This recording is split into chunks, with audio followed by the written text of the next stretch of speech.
క్రీస్తునందున ప్రియులకు ప్రేమతో వందనాలు తెలియజేస్తున్నాను. జనవరి నెల 26వ తేదీ 2025. ఈరోజు దేవుడు మనకు చేస్తున్న వాగ్దానం ఏమిటనగా యెషయా గ్రంథము 61వ అధ్యాయము 7వ వచనం. మీ అవమానమునకు ప్రతిగా రెట్టింపు ఘనత నొందుదురు. ఆమేన్.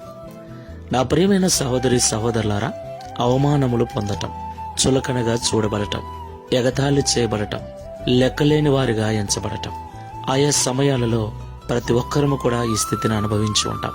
తప్పు చేసినా చేయకపోయినా కొన్నిసార్లు మన స్థితిని బట్టి కావచ్చు, మన అసమర్థతను బట్టి కావచ్చు, మన అపజయాన్ని బట్టి కావచ్చు, నలుగురు మనల్ని నిందిస్తూ హేళనగా మాట్లాడుతూ ఉంటారు. ఆ సమయంలో నిజంగా ఎంత బాధ, ఎంత వేదన. మనము తప్పు చేశామన్న ఒకే కారణముతో వెలివేసేవారు, త్రోసివేసేవారు, అక్కర్లేదు వెళ్ళిపో అని గెంటి వేసేవారు ఎంతమందో. ఇలాంటి భయంకరమైనటువంటి పరిస్థితుల్లో మనల్ని ఎవరూ అర్థం చేసుకున్నటువంటి ఆ పరిస్థితుల్లో ఆయా సమయాలలో మనం ఉంటూ ఉంటాం కదా. నా ప్రియులారా, ప్రభు అంటున్నాడు, మీకు కలిగిన అవమానమునకు ప్రతిగా రెట్టింపు ఘనతను నేను ఇస్తాను అని. దేవునికి మహిమ కలుగును గాక. అవును ప్రియులారా, నా జీవితంలో నేను అక్షరాలు అనుభవించాను. ఎక్కడైతే అవమానపరచబడ్డానో, ఎవరి ద్వారా అయితే అవమానపరచబడ్డానో అక్కడే నా ప్రభు ఘనతనిచ్చి వేవేల మందికి ఆశీర్వాదకరంగా నన్ను మార్చాడు. నా ప్రియమైన సహోదరి సహోదరుడా, ఈ మాటలు వింటున్న నీవు అవమానపరచబడిన స్థితిలో కృంగిపోతూ ఉంటే భయపడకు. విశ్వాసములో బలహీనుడవు కాక, ప్రార్థనను విడవక, సంఘానికి దూరము కాక, స్థిరబుద్ధి కలిగి ప్రభువును సేవించు. ఈ వాగ్దానం నెరవేర్చబడినట్లు నాతో కలిసి ప్రార్థించు.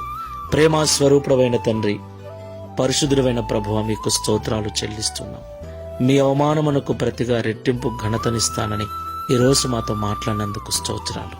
అవును తండ్రి, మా చేతగాని తనాన్ని బట్టో, తెలుసో తెలియకో మేం చేసిన పొరపాట్లను బట్టో, తప్పులను బట్టో, మా అపజయాన్ని బట్టో ఆయా సమయాలలో ఇంటిలోనూ వీధిలోనూ కొన్నిసార్లు సంఘములో కూడా అవమానపరచబడుతూ, చులకనగా చూడబడుతూ, హేళన చేయబడుతూ ఉన్నాం.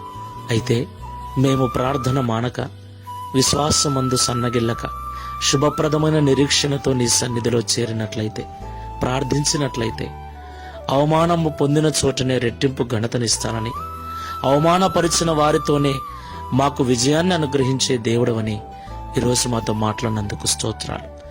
ఈ ప్రార్థనలో ఏకీభిస్తున్న వారిలో అలాంటి బలహీన పరిస్థితుల్లో ఉన్నట్లయితే ఈ మాటల ద్వారా బలపరచండి. అవమానపరచబడిన స్థితిలో ఉన్న నన్ను మీరు ఆదరించారు. అవమానం పొందిన చోటనే